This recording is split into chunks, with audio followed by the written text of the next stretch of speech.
देखिए हमें क्वेश्चन क्या दिया हुआ है, रूट्स हमें दिए हुए हैं इस इक्वेशन के कौन कौन से हैं, ए प्लस बी, ए प्लस 2b, है ना। ए और बी रियल नंबर्स हैं, हमें क्या करना है, ए और बी भी फाइंड करना है और roots of the given equation भी फाइंड करना है। देखिए आप लोगों की जो गिवन इक्वेशन है वो कैसी है, क्यूबिक, यानी क्यूबिक है, इसीलिए इसके कितने रूट्स दिए हुए हैं, 3 रूट्स। तो देखिए सम ऑफ द रूट्स अगर हम करें, 3 रूट्स ये है ना, अगर हमने सम ऑफ द रूट्स किया तो कितना होगा, minus coefficient of x square upon coefficient of x cube. तो यहाँ से आ गया 3a प्लस कितना हो गया 3b इक्वल टू 6, यानी a plus B equal to कितना आ गया यहाँ से 3 2 3 2 जा 6। तो a प्लस बी की वैल्यू 2 आ गई।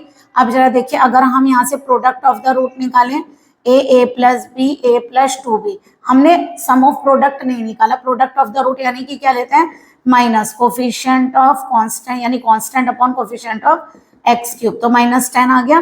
तो यहाँ से देखिए अगर यहाँ से हम b की वैल्यू डाल दें कितनी होगी 2 माइनस a, तो ये कितने हो जाएगी a प्लस 2 माइनस a, और यहाँ से कितनी हो जाएगी a plus 2 minus a equal to कितना चल रहा है माइनस का 10। तो ये हो गया a से कैंसिल 2, और यहाँ से कितना है a plus 4 minus 2a equal to minus का 10। तो ये कितना बचेगा माइनस a, तो ये बचा हमारा minus a plus 4 equal to -10। Multiply करिए, -2a square plus 8a plus 10 equal to 0।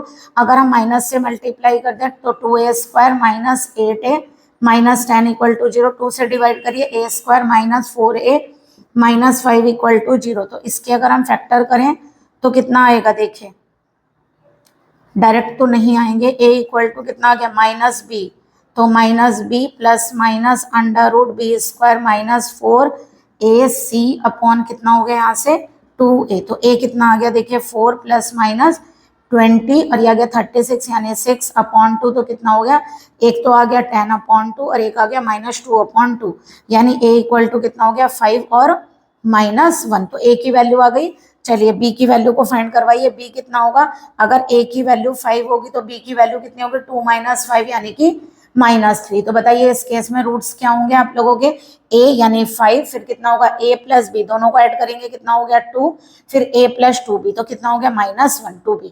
ठीक है, अगर हम a की वैल्यू को कितना लेते हैं -1, तो b की वैल्यू बताइए कितनी हो जाएगी। यहाँ से b क्या था हमारा 2 माइनस a, 2 प्लस 1 3 हो गई। तो यानी कि रूट्स क्या हो गए, एक तो -1, दोनों को ऐड करेंगे कितना आएगा वो 2, है ना। और अगर हम दोनों को क्या करें a प्लस 2b, तो 6 और -1 कितना आ गया 5। तो रूट आ गए -1 2 और 5। समझ में आ गया, a और b फाइंड हो गए और रूट्स भी फाइंड हो गए।